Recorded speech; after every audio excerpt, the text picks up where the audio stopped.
So welcome to PRS, welcome to this series.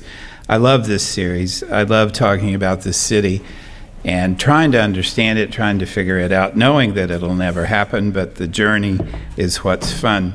So what we do here, last year what we did was a mythological reading of the city. So we did the myths of the city, like creation myths and hero myths. By the way, Jeff Lebowski, one of the most noted heroes of Los Angeles. Tricksters, Amy Semple McPherson, etc. So this year we thought we'd just try to get a understanding, at least one understanding of the city through its literary lights. So there's plenty of that too. And tonight I'm happy to talk with you about Eve Babitz and her unique vision of Los Angeles, a city of sex and rage that's better than Eden. So you may know of Eve Babitz, and that's a good thing if you do. 10 years ago, I don't know that I would have been able to say that, because she's just recently experienced a resurgence, and that's a good thing. She was born May 13th, 1943. She says she was Igor Stravinsky's goddaughter, and she says, I look like Brigitte Bardot, and I was Stravinsky's goddaughter. So she's very shy, as you can tell. I like this. She's the daughter of May and Sol, and there's Igor. She's not famous, but known, it was said. This is Penelope Green in the New York Times. Ms. Babitz wasn't famous exactly, but she was always known for being Hollywood royalty, for her love life. And I kind of hate doing this, but okay, let's get this out of the way. A partial list of Ms. Babitz's paramours includes Jim Morrison, Harrison Ford, Steve Martin, Annie Leibovitz, and Walter Hopps. We'll come back to Walter Hopps in a minute. And for her physique, Rubenesque in a land of Twiggies. Okay, I'm quoting. Yes, so she's known for all these things. We're going to come to that later on when we talk about some of her works, about how she got misread, I think, and is now only newly been appreciated. Of course, she doesn't help her case because she puts all this out front. Not that she needs to help her case. She's just not shy about saying what she likes and what she does and who she likes and who she doesn't. For example, she wrote Joseph Heller, famous author of Catch-22. She wrote him this: Dear Joseph Heller, I'm a stacked 18-year-old blonde on Sunset Boulevard. I am also a writer. Eve Babitz. And then, of course, there is that photo. So if you don't know her for anything else, you might know her for this. And this is our old friend Walter Hopps coming into play here. So Walter was married, but was sleeping with Eve and was curating an exhibit by Duchamp at the Pasadena Art Museum in 1963. Duchamp at this time was not especially interested in art. He was more interested in chess. And so he came to the art museum really to play chess. But it becomes something else. Let me see if I can give you some of Eve's perspective on this. So she's sleeping with Walter, married Walter Hopps. Marcel Duchamp is coming to Pasadena, and she has an idea. Actually, it's the photographer, Julian Wasser, who has this idea. Let's listen to her talk about it here. She wanted to go to the event, and Walter wouldn't call her back. Mistake. So she makes her way into the event. Walter never called me back. I wasn't invited, but everybody knew I was going anyway. Even my sister, who was only 17, I was 20, was going with this bold photographer, Julian Wasser, a time photographer who drove around with the police radio in his car. When he came to pick up my sister, Julian noticed that I was to be left behind, and he invited me, but I felt so banished in spirit, and it didn't seem to me to be the sort of thing you could crash. Agreed. And obviously, I'd disappointed Walter so much that he forgot all about me. So she ends up going with Julian and her sister, and Julian says to her, "Hey, Eve, why don't I take a picture of you nude playing chess?" As one says. And she writes, "Heretofore, the only nudes in LA were calendar girls, starlets trying to pay the rent. Of course, me being the nude sort of made me feel like I was pretending I was way bolder than I was. But then anything seemed possible for art that night, especially after a lot of red wine. Still, this was Pasadena, the home of gracious ladies painting watercolors on afternoon outings. So I said, 'You better ask people, Julian, and make sure it's okay,' which is very, very unlike Eve Babitz, but she was young. I've known plenty of great photographers in my life, and if there's one thing they can do, it's trample over objections. Julian disappeared, and when he came back, he said, 'It's all set.' 'Does Walter know?' I asked. 'They'll tell him. Anyway, he thinks it's a great idea.'" A really great idea. She continues, "All my ideas about Pasadena, about LA itself, were undergoing a molecular transformation. We were going from Little League to a home run in the World Series, playing chess nude. Even my father thought it was a great idea. Driving home in the car, although my mother did say, 'If you change your mind, darling, it won't matter.'" And this is Eve. "The only trouble was I'd been taking birth control pills for the first and only time in my life, and not only had I puffed up like a blimp, but my breasts had swollen to look like 2 pink footballs. Plus they hurt.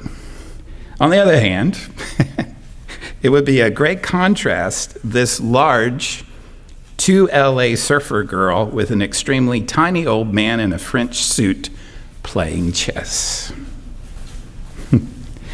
The match begins. I, of course, had youth and beauty and birth control pills over him, but he had brains on his side, or at least chess brains.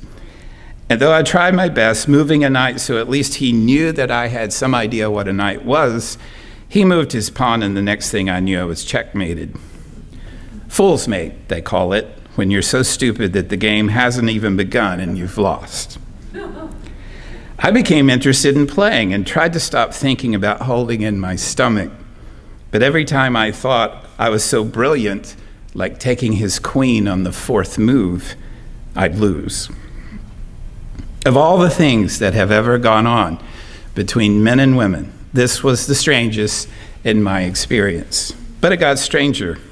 For one thing, there were teamsters in the next room, moving paintings, and they couldn't help but be amazed. And suddenly I felt other, even more amazed, eyes on me.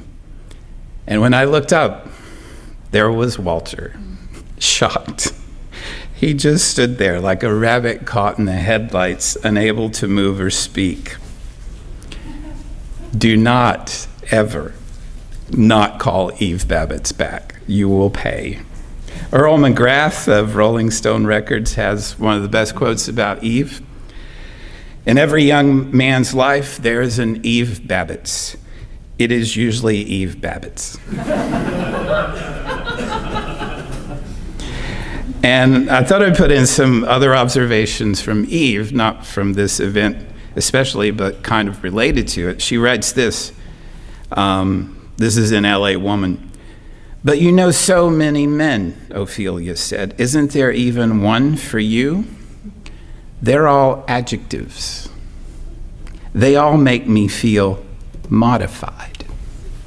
Even a word like girlfriend gives me this feeling I've just been cut in half. I'd rather just be a car, not a blue car or a big one, than sit there the rest of my life being stuck with some adjective."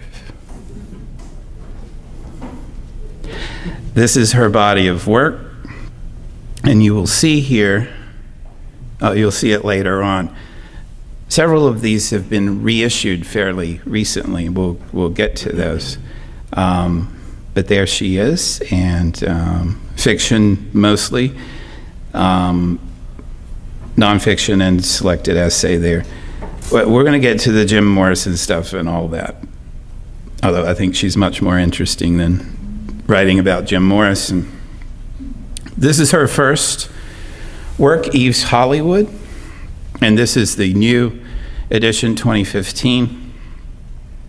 And this is her first work, and she begins her dedication with, she thanks everyone. I'm not going to read it. She thanks everyone from Orson Welles to Annie Leibovitz, to her gynecologist, deviled marrow bones, Desputal, Ritalin, Obertal, and any other kind of speed. And this is her dedication to the book. And, quote, the way whipped cream comes in a silver gravy dish in the Polo Lounge when you order Irish coffee. Nice, right? She says one evening to her mother, she's a teenager, she says, Mother, yes, darling, I think I'm going to be an adventuress. Is that all right? We don't have her mother's response, but I imagine she said, sure.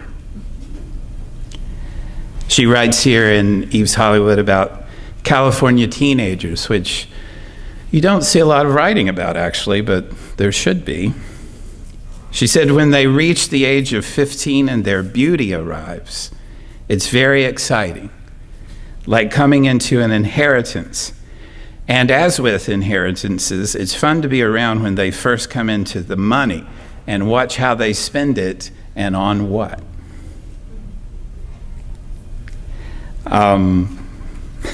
Right. So many trenchant, penetrating observations about Los Angeles. That's what I want to focus on, although she writes about all kinds of things. She writes this, if you live in LA, to reckon time is a trick, since there are no winters. There are just earthquakes, parties, and certain people and songs. That's as good a description of LA as you might find. Earthquakes, parties, certain people, and songs. She could have been a food writer, a la Jonathan Gold. About taquitos, she writes, watching turns out what has been only a stir in your frontal cortex into a complete physical wanton craving, like listening in whorehouses is supposed to do. She's talking about taquitos. Like listening in whorehouses. She's watching a taquito being made.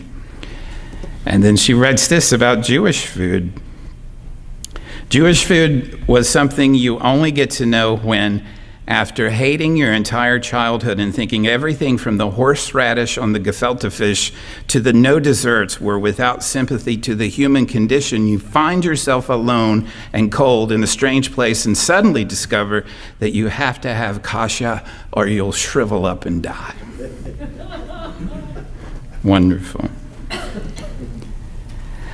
So this is Slow Days, Fast Company. The world, the flesh, and LA.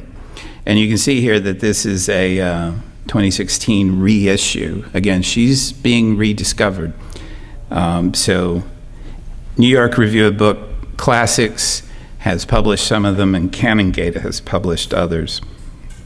And I really like Matthew Spector's introduction here to this book. I think it does her a great service. He writes, Babitz ceases to be the heroine of her own literary biography. She becomes just another flytrap, not quite cautionary tale, a party girl spattered with genius instead of an actual genius who just happened to, like to party. Of which, so what? The 20th century is littered with fabled male geniuses who enjoyed their opium, their reefer, their booze and sex and cocaine, but very seldom are these particular titans introduced as drug and conquests first. And that's what I was talking about earlier. I think she was misread in the 70s when she first started writing. I don't know. But I'm glad she's come back, because she can easily be misread as a gossip girl. And again, she doesn't shy away from this. So she could have tried to say, hey, I'm not this, but she doesn't. She just plunges headlong into it. And it's a cause for misreading, I think. I mean, we don't say that about Bukowski, you know? I mean, what a wreck, you know? We don't talk about, I guess we do talk about his drinking, but that's not the first thing that comes to mind for Bukowski. It's the bluebird down in your heart, right? That's the first thing that comes to mind. Babitz is that kind of writer. She's raw and in your face and unashamed and bold, and maybe we don't allow women, I don't know, to be that way, women writers especially, to be that way. We see that first and the genius later, and I would venture that's what's happened with Eve Babitz, is we saw the Jim Morrison stuff, you know, LA Woman, and the Chateau Marmont and all that, and we forgot that there's brilliant writing underneath all this. For example, she says in this book about LA and about writing, you can't write a story about LA that doesn't turn around in the middle or get lost. This is a feature of her writing. It's not a straight narrative line by any means. It's more filmic, it's scenes, you know, and they connect or not, or leave you to connect them. Babitz remarks, you can't write a story about LA that doesn't turn around in the middle or get lost. She says, I can't get a thread to go through to the end and make a straightforward novel. I can't keep everything in my lap or stop rising flurries of sudden blind meaning. Rising flurries of sudden blind meaning. But perhaps if the details are all put together, a certain pulse and sense of things will emerge, and the integrity of the empty space with occasional figures in the landscape can be understood at leisure and in full. That's a pretty good insight. I would say that about writing in LA. I would say that about LA. A certain pulse and sense of place will emerge, and the integrity of empty space with occasional figures in the landscape can be understood eventually. Like I said, this is very filmic writing. It's writing. There's dialogue and it's good, but there's also the painting of many scenes here. For example, here's a line from Slow Days, Fast Company. Just listen to this, or better yet, let it emerge in your mind as I read it. Let the picture emerge in your mind. The women moved easily around the patio and spacious backyard, holding drinks, seeming mildly amused at the oval stomachs draped in flowered cotton fabric. Their wedding rings reflected the pink twilight. Their golden bracelets caught the light of the mustard hills. But outside, the afternoon was lethal. No sunglasses could cut the glare, and even your pores shrank back against the light. That's good writing. I don't care who she slept with. She gets around. She goes to San Francisco and New York, but she loves Los Angeles. She writes, my claustrophobia from San Francisco begins to vanish as she lands at LAX. That cheerful, ship-shaped vitality of the North violates my spirit, and I long for vast sprawls, smog, and lukewarm nights. It is where I work best, where I can live, oblivious to physical reality. This is a brilliant book. She writes this book to an ex-lover, and the chapters begin with notes to him, and then she writes about other lovers. So I've never seen this feature before, but it's really amazing.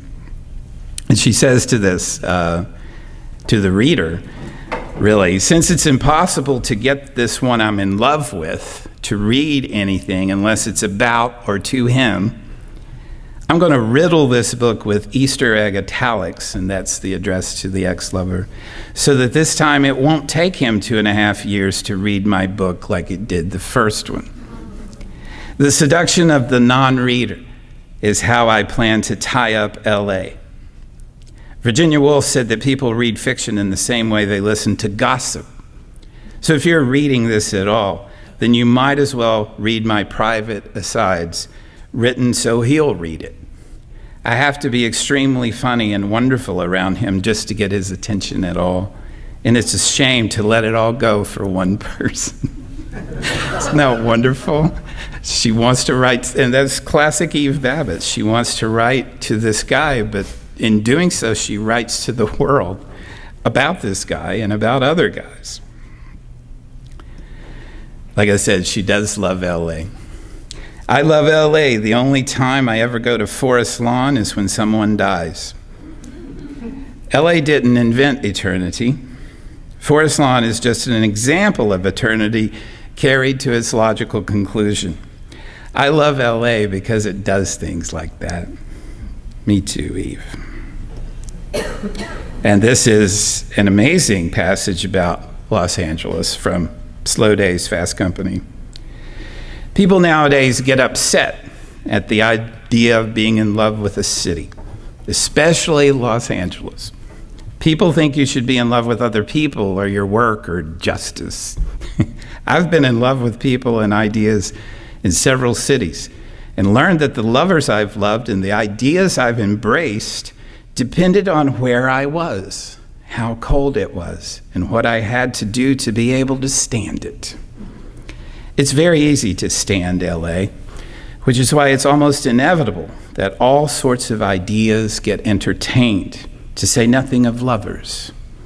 Logical sequence, however, gets lost in the shuffle. Art is supposed to uphold standards of organization and structure, but you can't have those things in Southern California. People have tried. It's difficult to be truly serious when you're in a city that can't even put up a skyscraper for fear the earth will start up one day and bring the whole thing down around everyone's ears.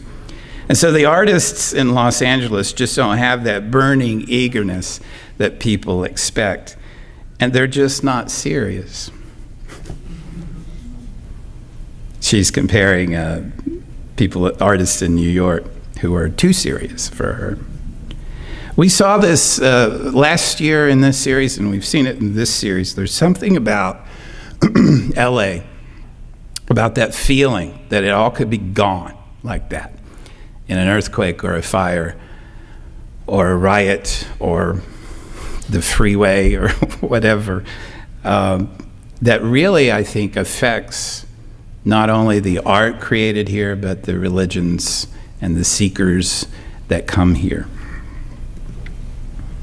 Sex and Rage, a novel, 1979, reissued in 2017, subtitled Advice to Young Ladies Eager for a Good Time. This is Jacaranda Levin is the main character in this novel. Babitz writes, named after the cotton candy flower, Jacaranda is lucky and she knows it. And she knows that luck is like beauty or diamond earrings. People who have it cannot simply stay home.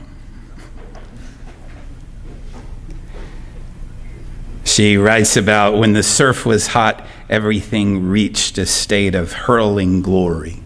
I like that line. I just wanted to include it. Jacaranda this is thinly veiled Eve. Jacaranda spends her nights in those mansions above the Hollywood and Beverly Hills, where ambulances once lost their way. What a fascinating line, right? Who would think of that? Where ambulances once... So you must think she probably had need of an ambulance at some point while she's up there and they didn't find their way. Where ambulances once lost their way and where handsome devils sat around on their amps trying to outdo each other in songs, blondes, and downers. She says, I would be the only unpassed out woman extant at 2 or 3 a.m. There is Etienne, another character, who writes, along with the opium, along with the opium, champagne, brandy, and cocaine, Jacaranda and Etienne would clash by night, sometimes till dawn, when they'd walk along the dewy lawns. She never knew whether he owned or rented this paradise, the man she's staying with, towards the view, and watch L.A. turn bluish pink, then yellow, then smog. And then here's a line about a fascinating character in this novel named Max, whom she's very drawn to. Max's laugh was like a dragnet. It picked up every living laugh within the vicinity and shined a light on it, intensified it, pitched it higher. It was a dare. He dared you not to laugh with him. He dared you to despair. He dared you to insist that there was no dawn, that all there was darkness, that there was no silver lining, that the heart didn't grow fonder by absence. He dared you to believe that you were going to die, when you at that moment knew, just as he did, that you were immortal. You were among the gods. That is fine writing. And then from the sublime to the, well, whatever this is, an artist is any white person over 25 without health insurance.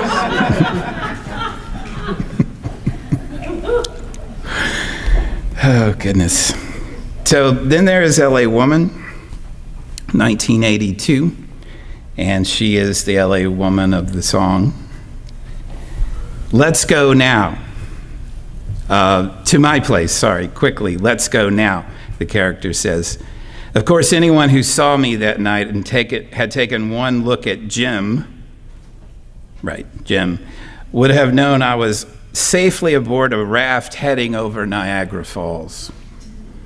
That night I was 23 and a daughter of Hollywood, alive with groupie fervor, wanting to fuck my way through rock and roll and drink tequila and take uppers and downers, keeping joints rolled and lit, a regular customer at the Clap Clinic, a groupie prowling the Sunset Strip, prowling the nights of summer, trying to find someone who promised I should, if I didn't stay away, only run into trouble endangering my life. And I love this line. For LA women became LA women if they got there young enough, no matter what they had been born into. And that is the promise of Los Angeles that we've seen over and over again, is the opportunity for recreation. So to be an LA woman, you can come from anywhere. And then I just love these lines, so forgive me, I'm just sharing you some brilliant lines, I think. She was sure she wasn't ever going to Hollywood, so she went. Love that, right? The trouble with being normal is that it stops you from being great. These are all asides, dialogue from her characters. Now there's Black Swans, some stories, again reissued here, 1993 and then 2018. The same sort of characterization of herself. Fun was all the truth we needed. Great line. And then she talks about this self-enchanted city. We live in a world where whoever sedates us with the most glamour and captures our imaginations with the greatest intensity becomes history. Hollywood is a fiction that happened. A fiction that happened. A tornado of fabrication. A comedy of publicity. It's as tenuous today as it always has been, but it is still standing. Whatever it is, this Hollywood, it's not over. Not yet. Well, and then there's expensive regrets. There's no way for me to do this justice, so I'm just going to suggest, it's going to sound bad, but I'm going to suggest you read it on your own. So she's at the chateau with this guy named Renzo, with his incredible body and magical stamina, she writes. And they're in the chateau, and they're just locked away, and they're making love and eating fruit and drinking and taking drugs, and they're just there. And she says, what I remembered most afterwards about this event, besides Renzo's incredible body and magical stamina, was the sultry smell of burning, which I thought was us. And the silence that seemed, after a while, to be us too, which I thought was because I'd gone deaf from it all, except we talked so much, I couldn't have really been deaf. Then it happened. I woke up from a nap and saw Renzo had ordered some more orange juice, and almost as an afterthought, he undid the New York Times that came on the tray, looked at it a moment and said, "You know, we've been here since Wednesday, and it's now Saturday. Is it Saturday? Maybe it's Sunday. My God, look." And it was then that we found out that the city, how it had in our absence gone up in smoke. The smoky smell was smoke. The silence was the curfew. He turned on the TV, and every channel had the city from helicopters showing shops on Hollywood Boulevard, even Frederick's looted. It struck me that I'd been having too swell a time to get away scot-free, but this seemed like too much of a price to pay. What price? I love Frederick's. What day is it again? I asked. How did we get here? Oh God, look at Crenshaw Boulevard. It's all mangled. This place is really quiet, Renzo said. So yes, during the 92 riots, she's in the chateau for days with Renzo and his magical stamina and orange juice, and the LA riots happen, and they don't even know.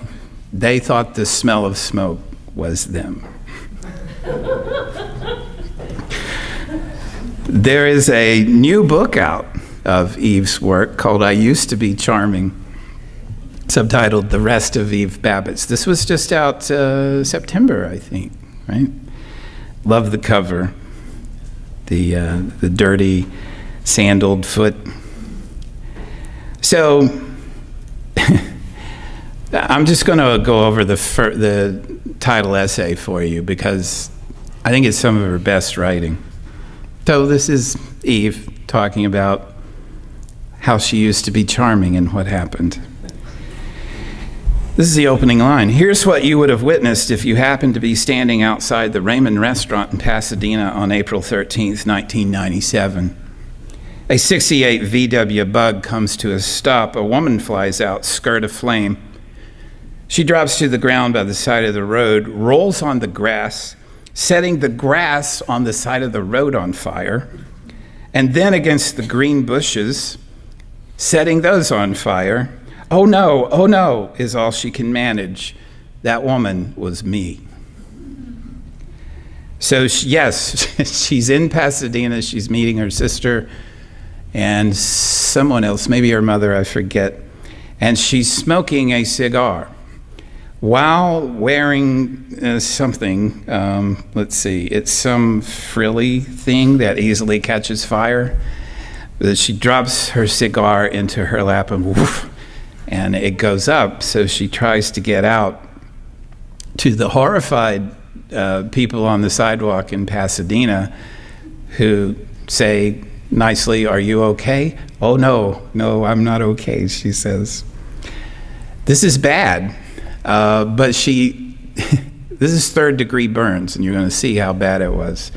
But she drives through Eagle Rock and Glendale to Hollywood because she doesn't want to take the freeway. She won't take the 101 because she doesn't like freeways. Now she's got third-degree burns. She's still smoking, like her legs are smoking, but she's not going to take the freeway, by God.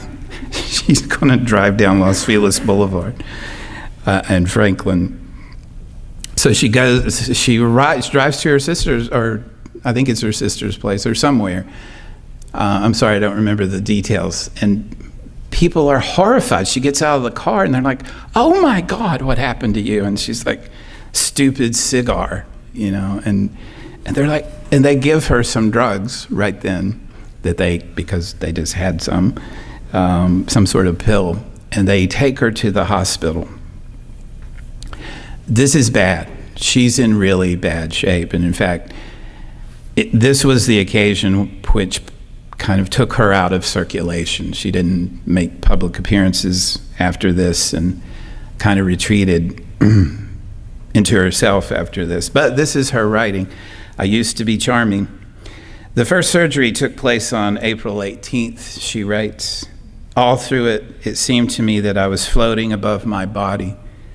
I was watching the bloody operating room. The hospital had warned my family that it wasn't worth waiting around during the surgery, but my cousin Lori insisted. When she first saw me after the surgery, I was bundled up like a burrito, my face and body swollen to 300 pounds. We looked at each other, and the word came to us at the same time. Abattoir. Wait, what? Abattoir? The French word for slaughterhouse. All my life, I had wanted a reason to use the word abattoir, but it usually escaped me, no matter how determined I was to remember it. Laurie didn't sit through the second surgery. One butchery in a lifetime is enough.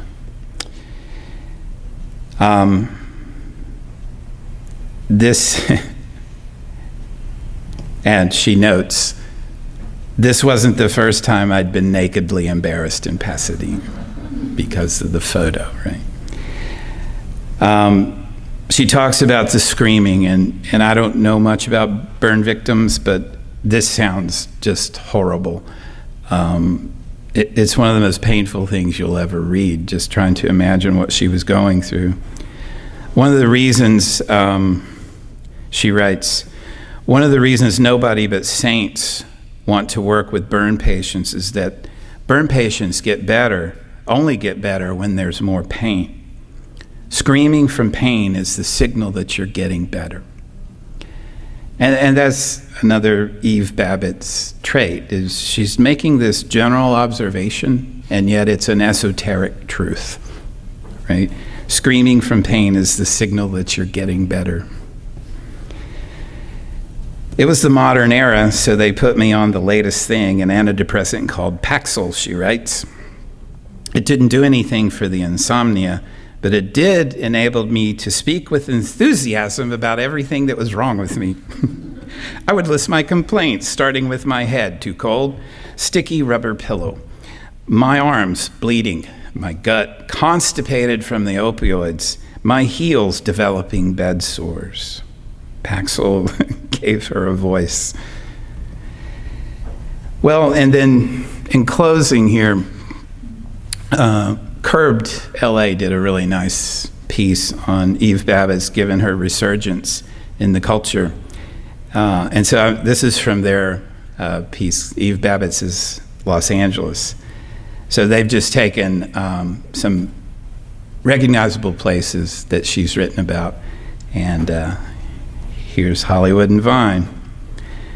And tell me if this isn't so true of Hollywood and Vine. That was the same year, only later in summer around August, when I saw a small family, tourists, standing outside the Broadway in Hollywood. The Santa Ana winds had driven everyone from sight except them. Wind swept in a 105-degree morning as an actual tumbleweed careened into them and then flew down the middle of the street alongside of a 91W westbound bus. They were dusty and overdressed, especially the mother. She was haggard and skinny and wore navy blue with white polka dots and sighed with unnoticed despondence. Well, here we are, Hollywood and Vine. Right? There's nothing there. I mean, why do people go there? Okay. Bunker Hill. We've talked about Bunker Hill with John Fonte, the brilliant John Fonte. She remembers it. She remembers the people there and the buildings there before they leveled it, quite literally, leveled Bunker Hill. And let's not get started on Bunker Hill and what they did to Bunker Hill. But if you don't know, Bunker Hill used to be populated with Victorian houses that were owned by rich Angelenos in the very early 20th century. And then before too long, the rich moved out to mid-Wilshire, way out in the country. And so the Bunker Hill changed into tenement houses, and John Fonte writes about that a lot, actually, and Raymond Chandler. But she remembers, and so she says, she talks about the workers there, the people hanging out on Bunker Hill before the redevelopment agency leveled it. I would talk to them while my mother worked and would sit on the sidewalk beside the winos, leaning as they did against the stone fence opposite the houses, while the sun beat down and our eyes sometimes ran from smog.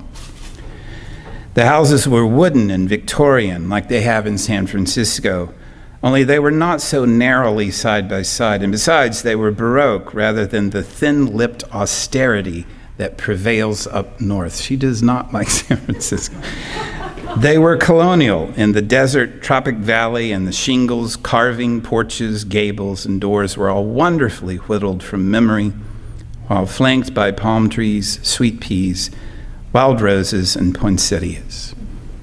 That's the old Bunker Hill, right? Sure, a little rough around the edges, but flanked by palm trees, sweet peas, etc. Right, where am I? Right down the street, John Marshall High School. She she was afraid to go to Hollywood High, which is where she was scheduled to go. Too many beautiful girls and brutal sororities.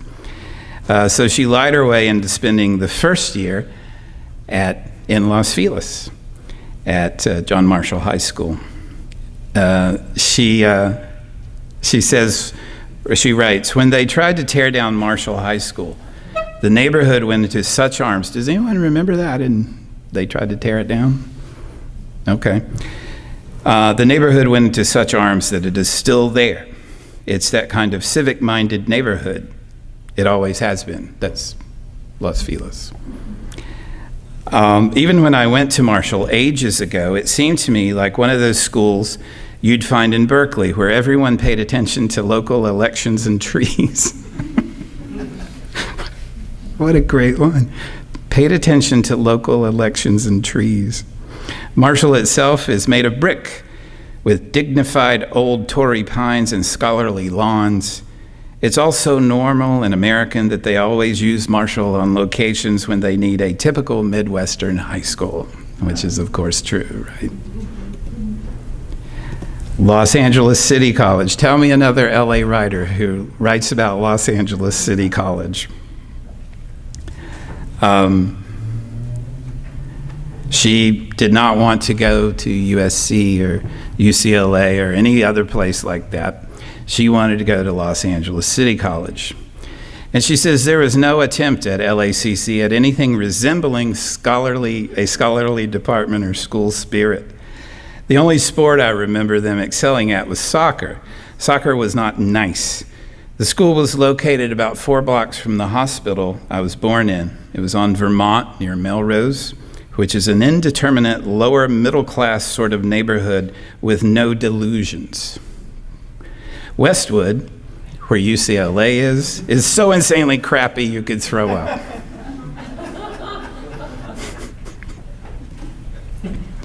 And then we mentioned the Garden of Allah because Fitzgerald stayed there, and a lot of people stayed there. And she had a fake ID, and so she would drink at the Garden of Allah bar. So she said that she tried to be clever around men who were twice as old as Sally and me, her friend. Orson Welles, Dorothy Parker, all kinds of people lived there. She says, writes, the awkward basement pillars of the Chateau Marmont support the past. The ghosts and furies from Alla Nazimova's garden eventually wafted across sunset when the respectable savings and loan building was erected by Bart Leighton. He probably thought he could just come and build and the garden would cease. But a few years later, he lost everything. And not long after that, despondent, he killed himself. That's the trouble with Hollywood. The things that don't exist are likely to kill you if you threaten them. The things that don't exist.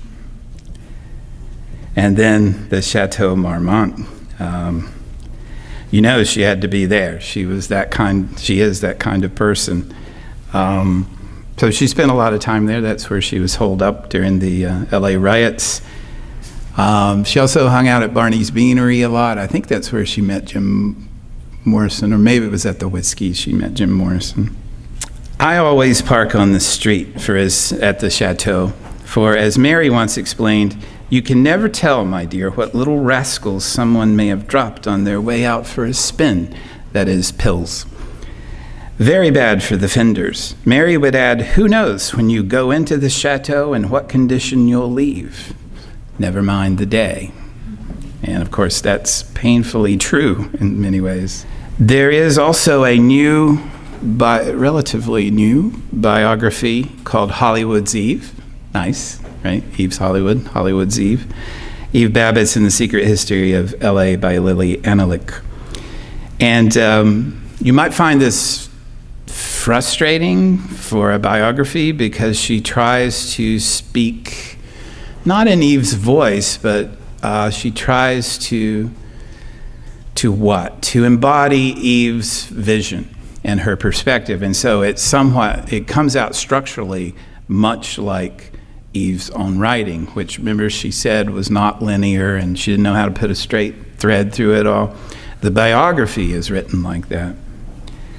And this is Analik writing about this book. Here's what Hollywood's Eve is: a biography in the non-traditional sense, a case history as well as a cultural one, a critical appreciation, a sociological study, a psychological commentary, a noir-style mystery, a memoir in disguise, and a philosophical investigation as contrary, speculative, and unresolved as its subject.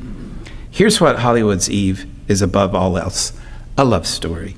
The lover, me. The love object, Eve Babitz. The louche, wayward, headlong, hidden genius of Los Angeles. Thank you for your attention.